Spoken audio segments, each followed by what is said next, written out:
This is Krishnamohan. ఈరోజు మనం sets starts basics రావాలనుకుంటే 1-2 మార్క్స్ క్వశ్చన్స్ అటెంప్ట్ చేయడానికి వాళ్ళు ఎగ్జామినర్స్ వాడుకున్నటువంటి ఈ నెంబర్స్ సిస్టమ్ని యూజ్ చేస్తున్నారు. ఈ ప్రైమ్ నెంబర్స్ అని, factors, even numbers, odd numbers, composite numbers use చేస్తున్నారు. కాంపోజిట్ నెంబర్స్ బిలో 20 అన్నారు. కాంపోజిట్ నెంబర్ అంటే 20 అంటే అట్లీస్ట్ 3 ఫ్యాక్టర్స్ ఉంటే వాటిని మనం కాంపోజిట్ నెంబర్స్ అంటాం. అట్లీస్ట్ 3 ఫ్యాక్టర్స్గా ఉండాలి. మనకు ప్రైమ్ నెంబర్స్కి ఓన్లీ 2 ఫ్యాక్టర్స్ ఉంటే సరిపోతాయి. ఆ నెంబర్స్ కూడా మనం 50 వరకు నేర్చుకొని ఉండాలి. ఎందుకంటే బిట్వీన్ 10 to 20 అనొచ్చు. ఇలాంటి క్వశ్చన్స్ ఇంకోటి ఫ్యాక్టర్స్ ఆఫ్ మనకు ఫ్రీ ఫైనల్లో factors of 24 defined as a set A అన్నాడు. మనకు ఈ 24 ఫ్యాక్టర్స్ తెలిస్తే మనం రాయగలుగుతాం. 24 ఫ్యాక్టర్స్ ఏంటి? 1 and ఇట్ సెల్ఫ్ సిస్టమేటిక్గా రాయాలి.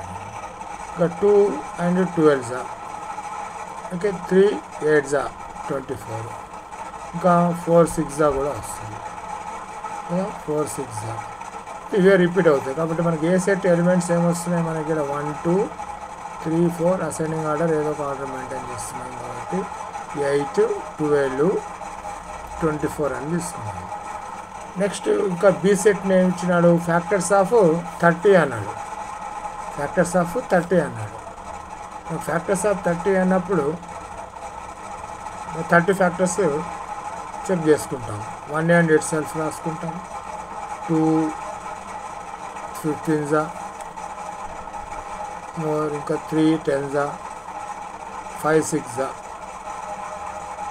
ఇది సరిపోతాయి కదా. ఈ కామా దీనిలో మనకి A union B, A intersection B చేయమన్నాడు.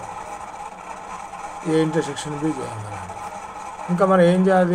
ఇంకా ఏ మైనస్ బి చేసుకోవాలా, బి మైనస్ ఏ చేసుకోవాలా, ఇంకా ప్రాక్టీస్ చేస్తుంది A minus A intersection B. ఇలాంటివన్నీ కూడా మనం చేసుకుంటే ఇవన్నీ కూడా మనకు బేసిక్గా యూజ్ అవుతుంటాయి.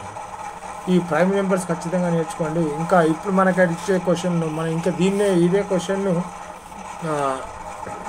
మీడియన్ ఆఫ్ ది 24 ఫ్యాక్టర్స్ అని అడిగినాడు అనుకోండి. ఇదే క్వశ్చన్ స్టాటిస్టిక్గా తీసుకుపోయి క్వశ్చన్ అడిగే విధానాన్ని ఫైండ్ మీడియన్ ఆఫ్